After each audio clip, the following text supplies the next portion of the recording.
না, মুস্তাফিজের আইপিএল খেলা বা এনওসি চাওয়া সংক্রান্ত কোনো তথ্য আমাদের কাছে নেই। না, গত ২০২৪ সালে নিউজিল্যান্ড এ টিমের বাংলাদেশ সফর করার কথা ছিল, কিন্তু আনঅ্যাভয়েডেবল সার্কামস্টেন্সেসের কারণে এটা আমাদের রিশিডিউল করতে হয়।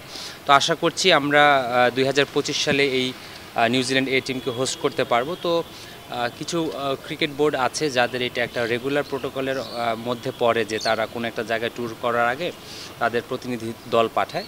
তো তারা এসেছে এবং এটা তাদের রুটিন একটা ওয়ার্ক। তারা এসেছে, তারা ঢাকাতে দেখেছে এবং আগামীকালকে আমাদের সিলেট ট্রিপও আছে।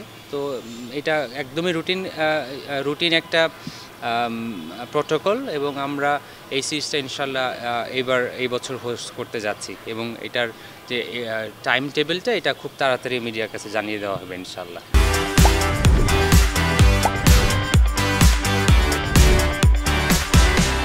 নর্মালি আমরা এ টিমে লঙ্গার ভার্সন এবং ওয়ানডের উপরেই প্রাধান্য দিয়ে থাকি। যেমন আমরা গত বছর ওয়েস্ট ইন্ডিজের সাথে যখন খেলেছিলাম তখন এটা ওদের প্রাধান্যের উপর 3টা 4-ডে ম্যাচ খেলেছিলাম, বাট সচরাচর এই টিমের সিরিজগুলো 2টা 4-ডে এবং 3টা 1-ডে ম্যাচই থাকে। আমরাও তো রেগুলার ফর্মেটেই যাবে হয়তো ইনশাল্লাহ। গত বছর বাংলাদেশের জিম্বাবুয়ে সফর ছিল, যেই সফরের মূল স্ট্রাকচার ছিল 2টা টেস্ট 3টা টি20, কিন্তু গত বছর যেহেতু আমরা টি20 ওয়ার্ল্ড কাপ খেলেছিলাম, আমরা এই কারণে ওই সিরিজটা রিশিডিউল করে 5টা টি20 খেলেছিলাম। আমাদের 2টা টেস্ট ম্যাচ কিন্তু খেলা বাকি ছিল। Bangladesh cricket board test cricket খেলাটা আমাদের one of the top priorities.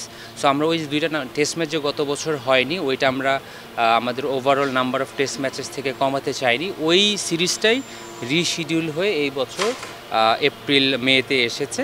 আমরা 2টা টেস্ট খেলবো, হ্যাঁ না, জাস্ট 2টা টেস্ট ম্যাচ খেলবো, কারণ আমাদের টেস্ট ম্যাচ আমরা নাম্বার অফ টেস্ট ম্যাচেস আমরা সংখ্যাটা কমাতে চাই না। আমরা টেস্ট ম্যাচটা রেগুলার এবং যত সম্ভব বেশি খেলতে চাই এবং ওটার কথা চিন্তা রেখেই ওই 2টা টেস্ট ম্যাচ এই বছর রিশিডিউল করা হয়েছে। ভেন্যু এবং এক্স্যাক্ট ডেট আমরা খুব তাড়াতাড়ি ইনশাল্লাহ মিডিয়ার সাথে শেয়ার করতে পারবো।